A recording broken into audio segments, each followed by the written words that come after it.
Hey, everybody. Welcome to Twin Peaks today on Jamie Hart. Tonight, we're going to be talking about episodes 1 and episodes 2 from season 1. Um, I watched them again last night. The first one we're going to talk about is episode 1 called Traces to Nowhere. Um, it opens up with Cooper hanging upside down, talking to Diane on his dictaphone.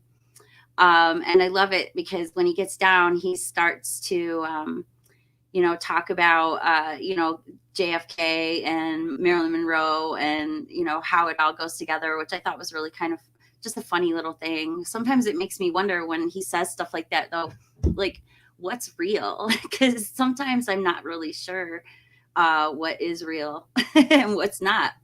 Ever since season 3, too, I don't know. I'm a little confused, but we'll get to season 3 eventually. This is also the episode where Cooper meets Audrey and he goes down for breakfast and he tells the waitress, "Damn fine coffee." So this episode, is the reason for "Damn fine coffee," which I absolutely love. I also, when Audrey comes into that scene, she's wearing this very interesting sweater,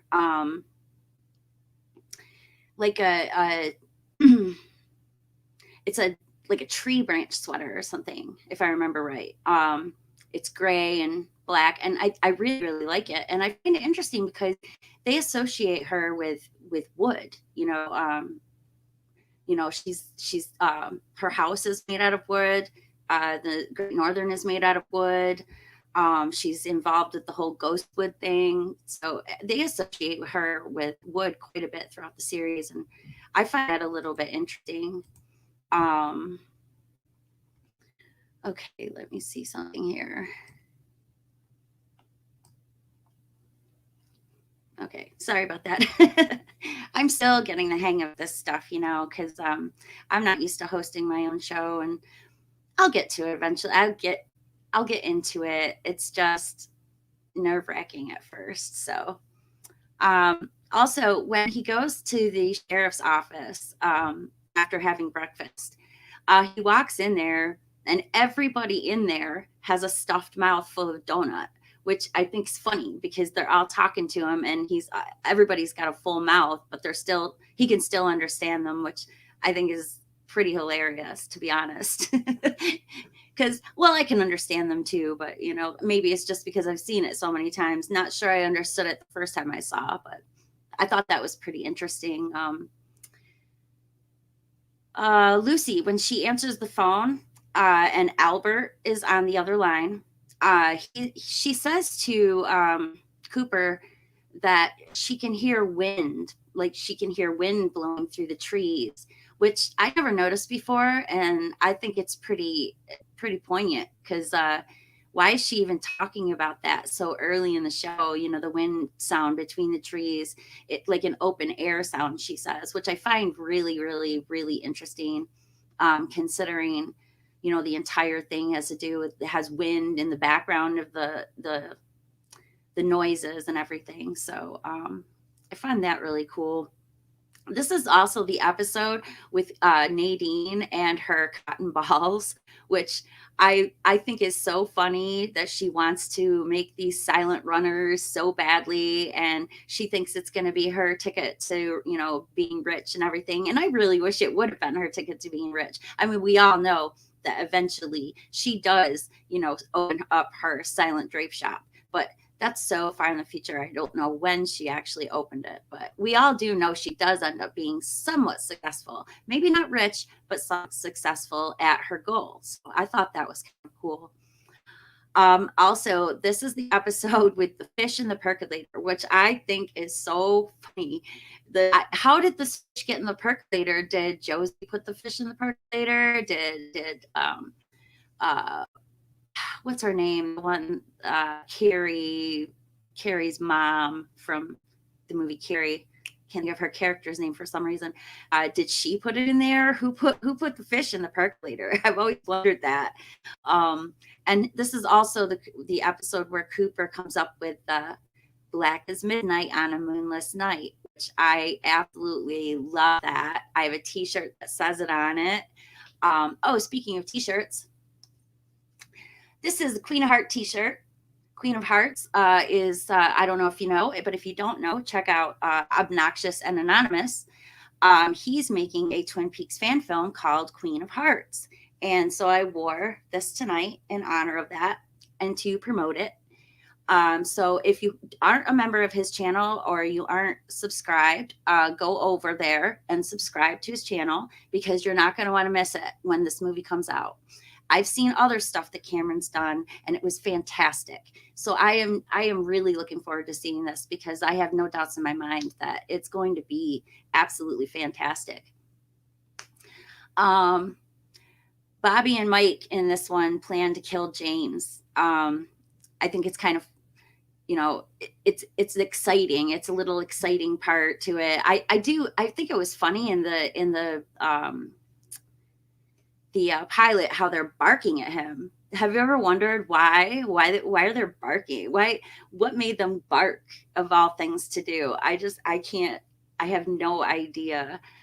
Also, Dr. Jacoby, who we all know has the necklace, he starts listening to the tapes, the Laura tapes. So we get to hear a little bit of it, and we find out that she actually feels like James basically the same way I feel about James, which is that he's just too nice. It's not, I'm not appealing. I always like the bad boys. So, too nice. He was just way too nice. But I was surprised to find that out, because, here we are thinking that she really loves him, but I really think that she was using him the whole time, which is sad to say. And I know a lot of people like James, but I never really got into his character. I always thought his character was uncomfortable and awkward, and I didn't enjoy that so much. Also, this is the episode where Shelley finds the bloody shirt, and she hides it in the drawer, and then Leo yells at her to do laundry, and she does it, but she hides that shirt, and he goes looking for it, and he can't find that shirt. So he puts a piece of soap in a sock, and when she comes home from work, he beats her with it, which we don't see, but we know happened, which is, I find, just absolutely aberrant, scary, and disgusting. But, that's all part of the show. So also, this is the first time that you get a clue that Sarah has some kind of psychic power of some sort, because she's talking to Donna, and she sees Laura in Donna's face, and then she looks down and she sees Bob at the end of Laura's bed. So she's having a vision, because she's downstairs in the living room when this happens. So she has to be having a vision. So this is where we find out that there's something a little strange about Sarah, which I thought was a good little piece of information. I, of course, never paid attention to before, because I don't know. I guess I never thought to, because I didn't really realize that part where she has the person talking through her later in the season, or later in, I think it's this season 2. I always miss that. And I missed it, but I got it, but it still went over my head, and it didn't occur to me that, there's something weird about that, because there's so much weird going on in Twin Peaks. So how are you supposed to differentiate between what's important and what's not important, But basically, that's all of Traces to Nowhere, and I really enjoyed that episode quite a bit. I love seeing Albert for the first time. He's so snarky, and I love it when the sheriff basically tells him, if it were anyone else standing here, I would have punched him in the face, because, Albert was pretty rude when he came in. He's always pretty rude, even though, they end up understanding each other, but he's always pretty rude. I find it pretty amusing. So what's going on in the chat here? Let's see who we got in here. We've got Rune Mesa. Hi, I'm sorry I was late. I hope I wasn't too late. I tried to be here on time. And we've got Sheebie Jeebies. Hi. And Sean, how you doing, Sean?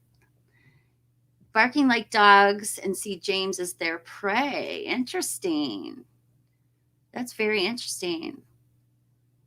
I kind of like that thought because it is weird that, I mean, they are really like high tea. I hate to use that phrase, and I'm sure you know why, but um, they're kind of high tea. And when they're doing the whole barking thing, it does seem like a intimidation tactic. I think they're trying to intimidate James. I just thought it was weird that they used dog barking because there are other parts in Twin Peaks that have to do with dogs, like Dead Dog Farm and stuff like that. So I don't know. I'm trying to figure out the um, the meaning behind the dog key. So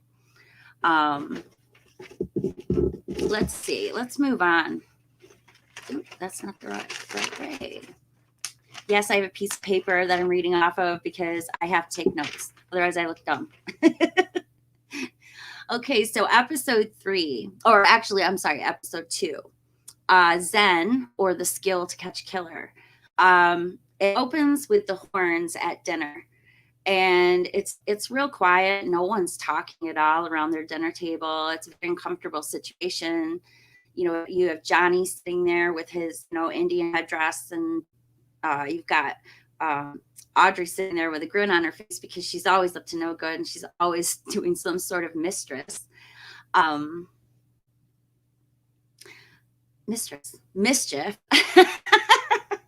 Sorry, Freudian slip there because, well, she's not actually a mistress though, is she? She tries to be.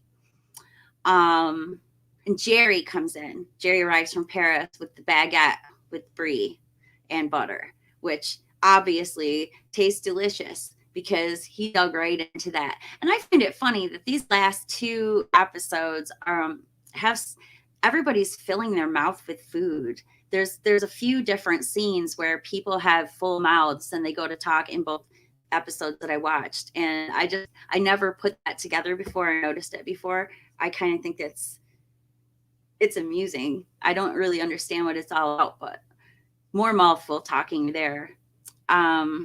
Also, there's a reference to The Shining.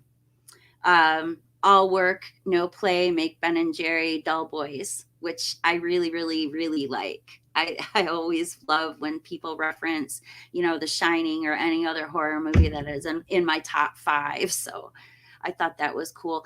Also, something I noticed when they're in the hallway and they're talking about going to One Eye Jack's, there are frogs and crickets in the background noise.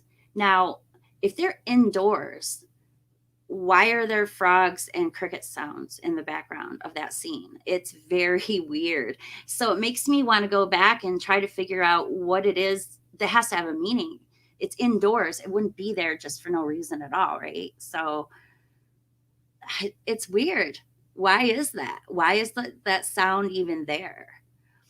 Also, this is where we find out about Laura having $10,000 in her safe deposit box, which obviously Bobby wants because Leo wants it, but it's not going to be easy to get. I don't even remember if they do get it. So it'll be cool in the future to find out exactly, what they get. And then One Eye Jacks, we get to see One Eye Jacks for the first time. They go on this beautiful, beautiful old wooden Chris Craft boat. Oh my God, I love that boat. My dad always used to bring it up every time that would come on. My dad would be like, oh, I love that boat. Because there used to be a boat just like that on our lake. I mean, exactly. And my dad always loved that boat, all that woodwork and everything. It's a really nice boat.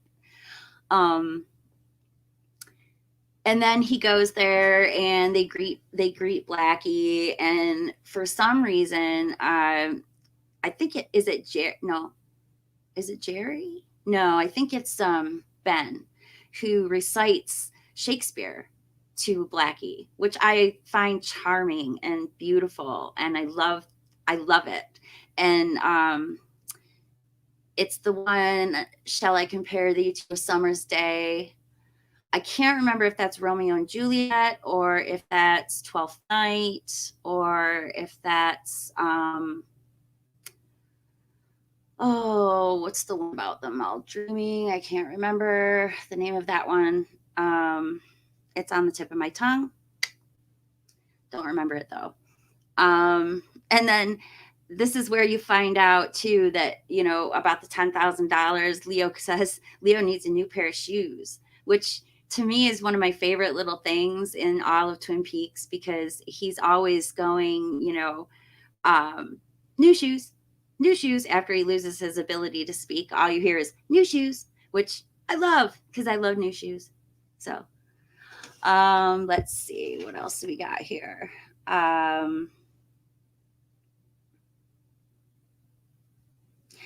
There's some flashing lights and stuff I wrote about, but I don't even remember what that's all about. But here comes the part where Nadine. Now this is funny, and I don't know how many people really notice this, because I think a lot of people are under the impression that Nadine gets her strength when she goes into that coma and wakes back up, and she has the strength. But I don't think that's the case, because she's sitting there on the rowing machine when Ed comes in the door and he gets the grease on the cotton balls, and she freaks out. And so she's on the rowing machine, she's doing her thing, and then she pushes it all the way back and she bends the bars. And I'm like, holy crap, that little woman she just bent those bars. So she always had the extra strength. It's just they don't seem to focus on it much until her memory loss, which how soap opera of them, right? I love that part. Let's see. Let me fold this in half. It'll be easier. Oh, this is where I say, blech, James is such a sap, because it's the part where him and Donna, start talking to each other in the living room after having dinner with her parents, and they're starting to kiss, and she's saying stuff like, "Are we falling in love?" or whatever it is. And I was just like, ugh. I don't like it. It's gross. If a guy was too nice to me, I mean, it's not about being nice. It really isn't. It's just that he is awkward. He's awkward. I don't like the awkwardness of him, his quiet demeanor, that too cool for school kind of quiet guy. I never ever liked them. And if I ever dated anybody like that, I made sure to try to change them into more of a talkative person.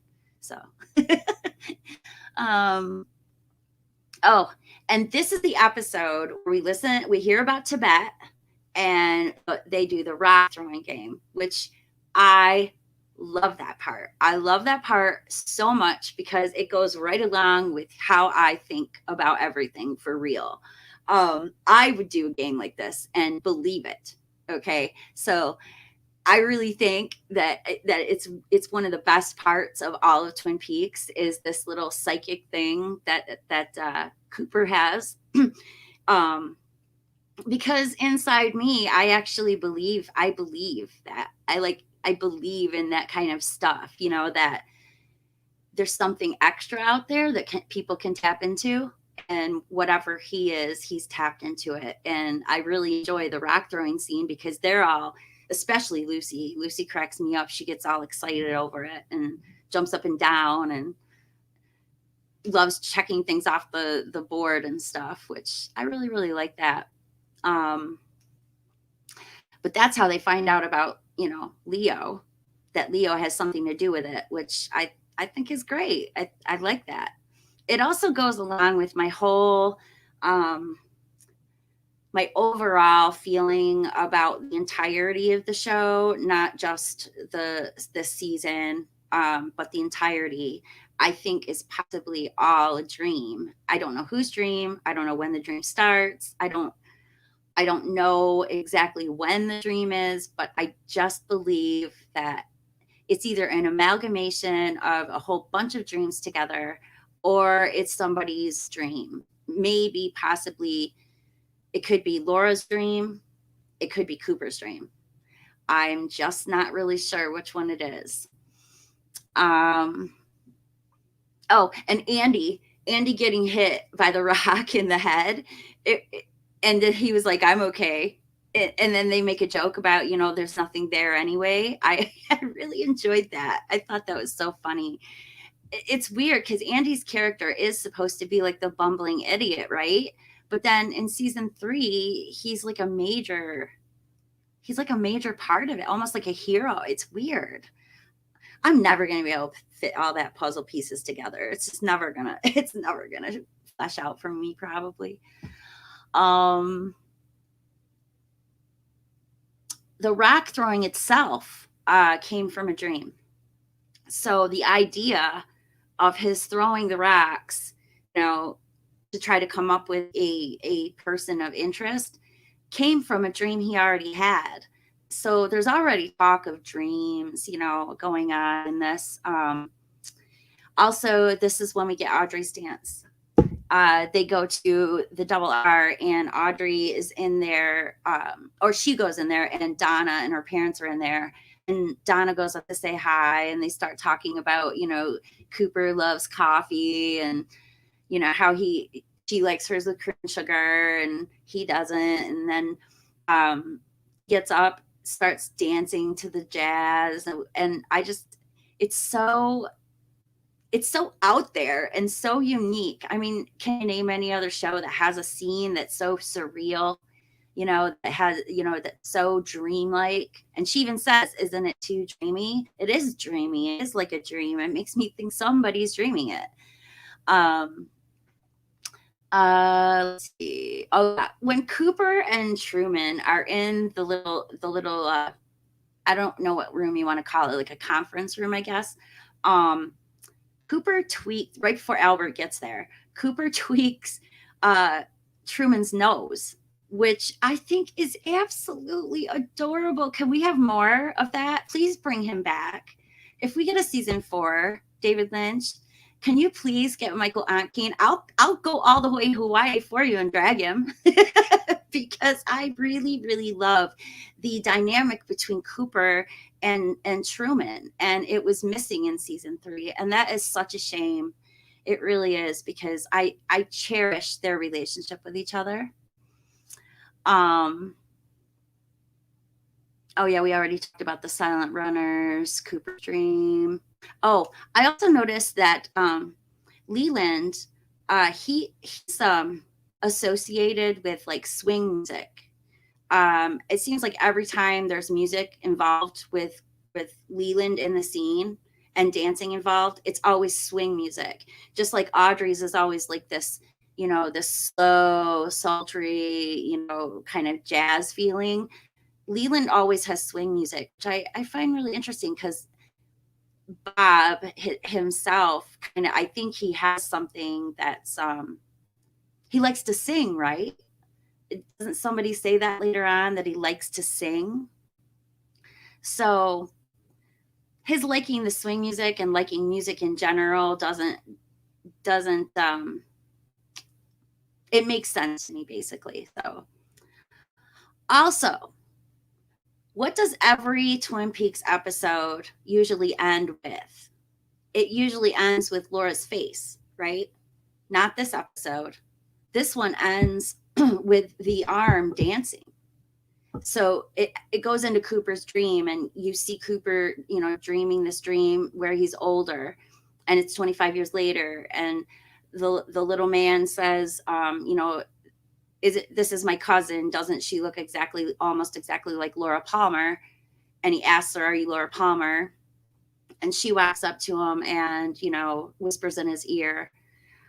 And it's weird, because the arm, he dances. I love that little dance he does. But then they end the show with his dancing, which is different than all the others. So does anyone out there have any idea why they ended that one differently than the other ones? I'd really be interested to hear some theories on that, because I think that's probably one of the most interesting things that happens in those 2 episodes. So hi, Brian. Just stopping in and saying hi. Hi. It's probably not going to be a long one tonight, guys, because one, I have a meeting I'm supposed to be at later tonight, and I'm hoping I can make it, because I scheduled this and didn't really realize that I had a production meeting for Region Free. So I should probably try to make that tonight.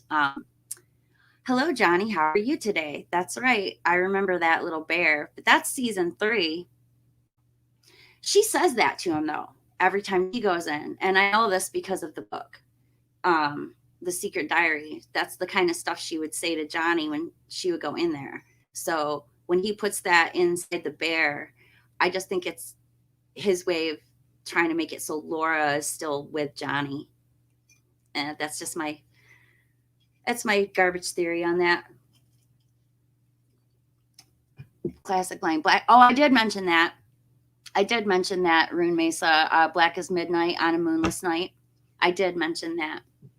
It's probably one of my famous or favoriteest lines. And I mentioned that I have a t-shirt with on it.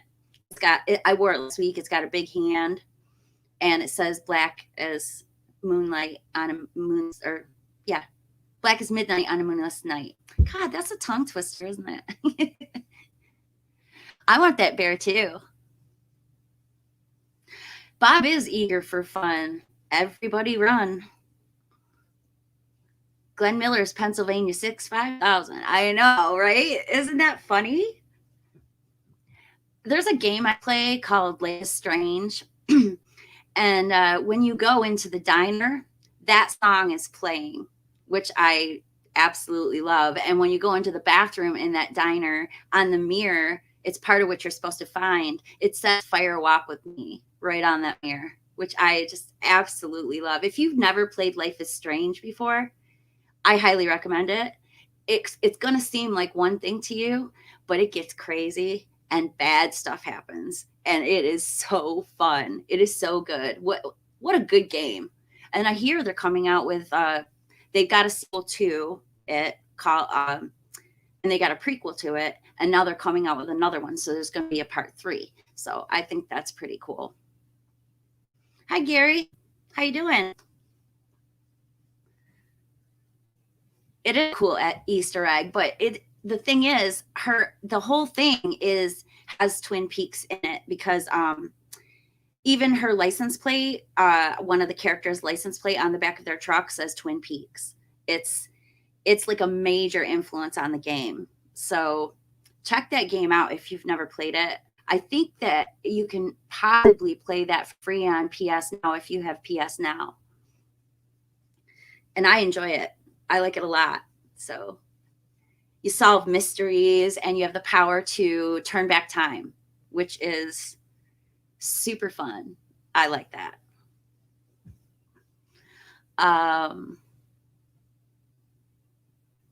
Yes, I like when he sings that too, Rune Mesa. It's Mares Eat Oats. Yep.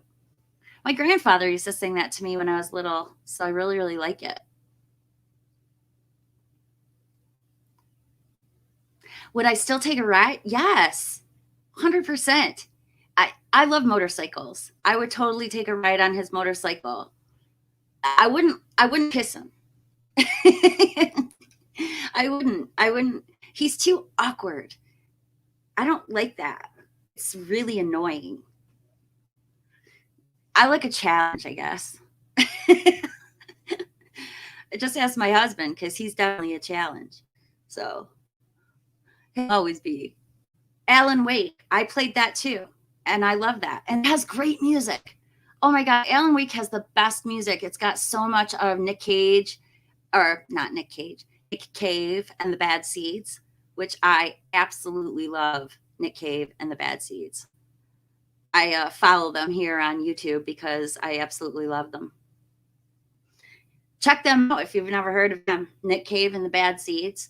A lot of their music features in the Scream movies too. I really love them.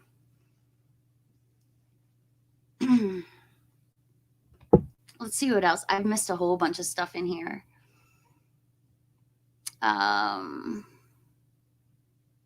Yes, notes are better. Yeah, it's definitely better to be prepared, I think. Otherwise, I end up looking like an airhead. And I'm trying really hard not to look like an airhead. And with my medication being switched around, it's kind of, I feel like an airhead lately. So I'm trying really hard not to look like one. New shoes, one of my favorite lines in Twin Peaks. Yes. Yes. New shoes. New shoes. I want new shoes. I want new shoes every day. Facebook knows it. Facebook always, every single day I get on Facebook and there are advertisements for shoes, shoes, shoes all the time. My poor husband. I have a serious addiction to shoe shopping and bag shopping. So it's scary. Can I believe that Brad Pitt read for Leo Johnson role? Get out! I had no idea. Oh my God. That would have been incredible. But then I might have hated him because I hate Leo. So, and believe me, Brad Pitt has a serious talent to an ability to be gross. I mean, absolutely disgusting. I mean, I don't know if you've ever seen California with a K. He is so disgusting. He makes this like snorting sound and does this like spit thing. Ew, it's gross. He's such a good actor because anybody that hot that can like be that gross and make me grossed out has to be an excellent actor. Also, 12 Monkeys. Oh my God. His character in 12 Monkeys is insane. Literally. Hi, Mike.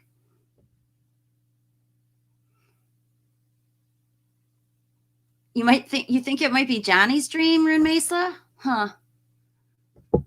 That's a possibility, I guess. I'd never thought of it that way.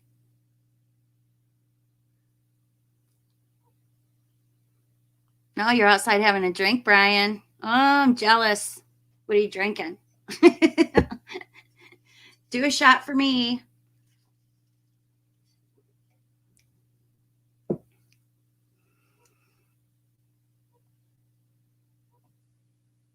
Oh my God, Hal, you're right. Nick Cave should have played the Roadhouse. That would have been sweet.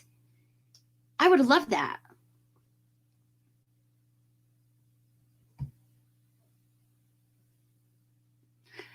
You think it's funny that yeah, well, James is awkward though.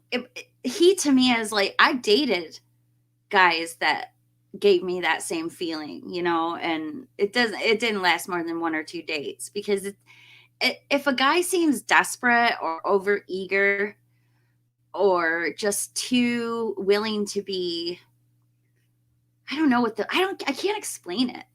I know other girls out there who are watching this show know exactly what I'm talking about, right? Sam, I know you know what I'm talking about, right?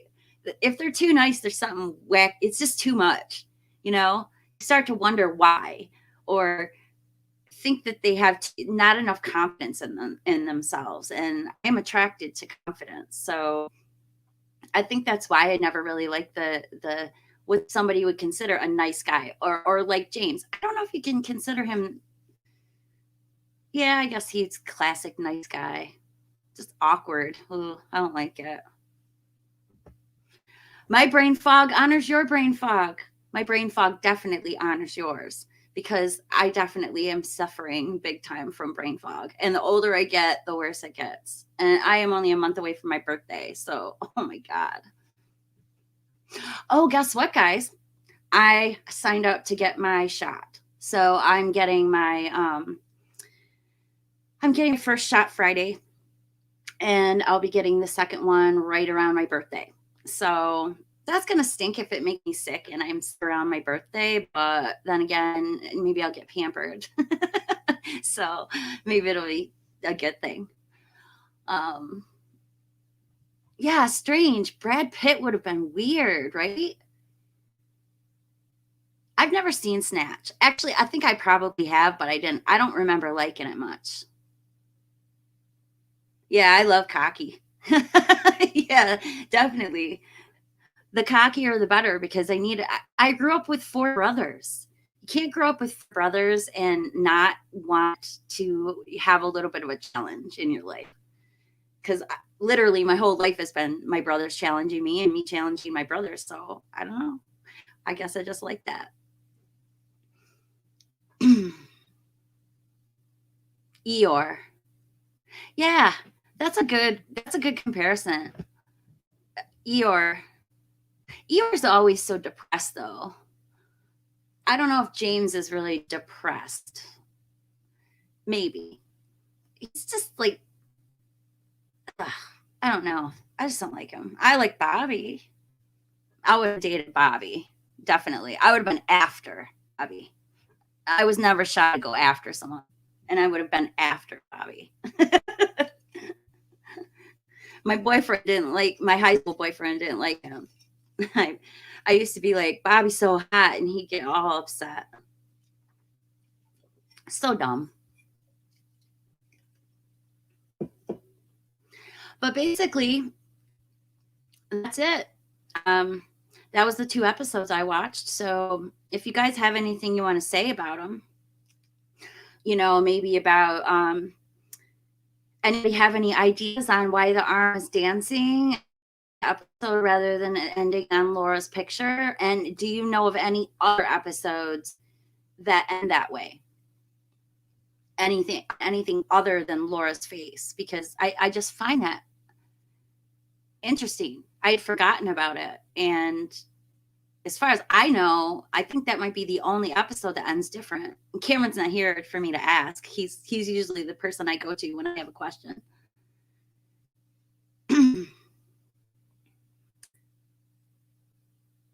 Psych.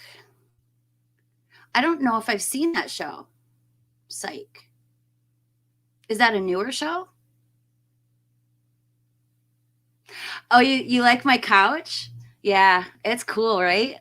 I've had to cover it up with a sheet because my cats keep accosting it. I don't want them on it because they're gonna leave cat hair all over it, obviously. And as soon as I cover it up with a sheet, they don't care about it anymore. If I uncover it, they want to be right on it. So I don't know what the deal is with cats. They're so picky. The finale. Does the finale end with her face?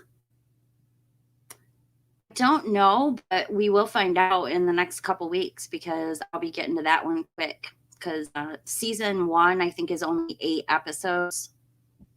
And season 2 is like some ungodly amount, like 22 or something like that. So I will find out.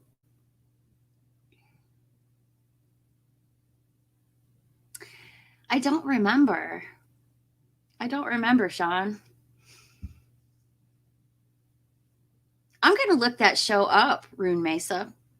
I definitely think that I want to check that out because I like it. If anything that calls out Twin Peaks, I want to know about it. Because I'm kind of compiling a list of things that pay tribute to Twin Peaks, so I can pay tribute to them.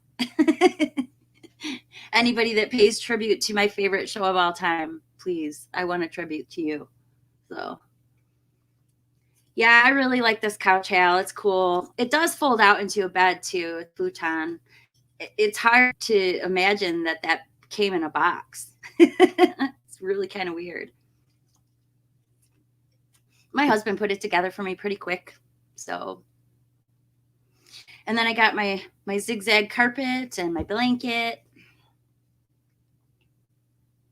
I am not hoping for that Inland Empire series. Unless he's going to explain it. If he explains it, fine, do it. But, oh, God, what is wrong with that movie? Is the worst. It's so unpleasant.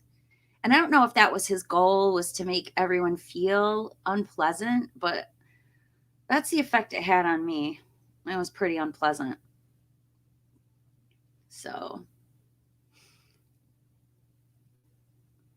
season 2 finale ends with Laura's face reflected in the coffee. Oh. I can't wait to get there.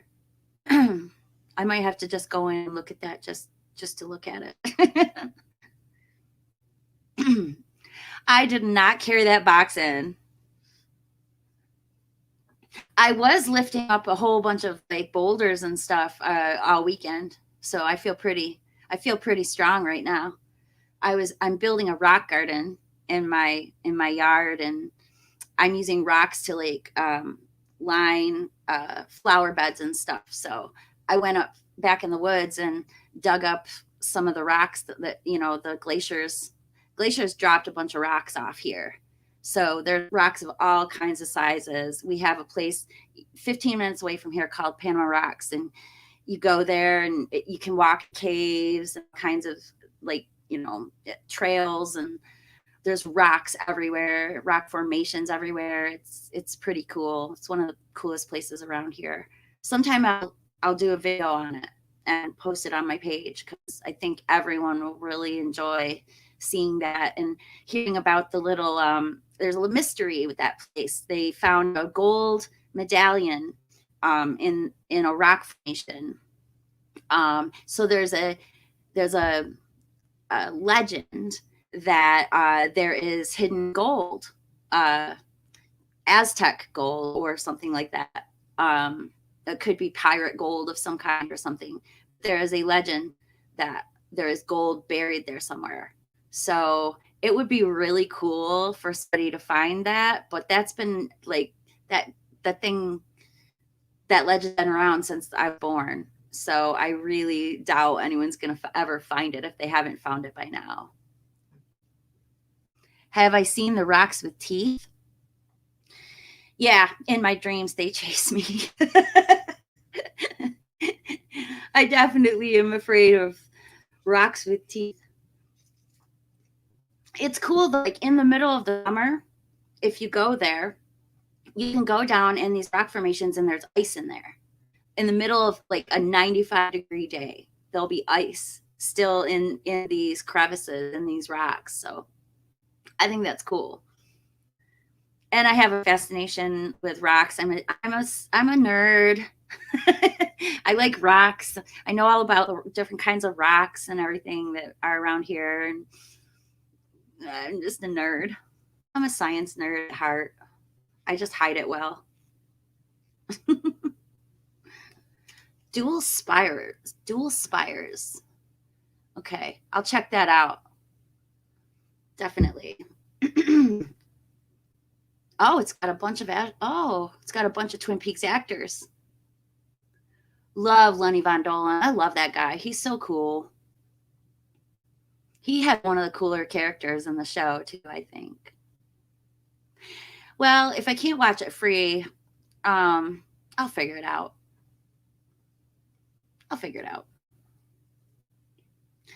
But yeah, so next time we do this, I'll hopefully have some people on with me, and we're going to do episodes 3 and 4.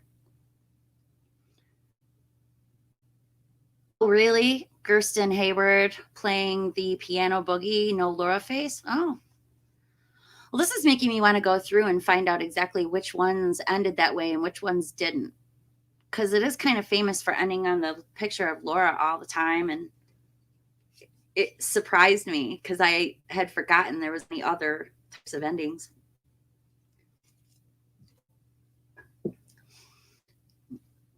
But yeah, guys, so this is going to be a shorter one because, like I said, I probably should get to the production meeting, and also everyone's kind of busy tonight, so I didn't really get a lot of people able to join me this evening, but I'm hoping that maybe next Tuesday I can get some friends in here and we can talk about episodes 3 and 4, and it'll be fun.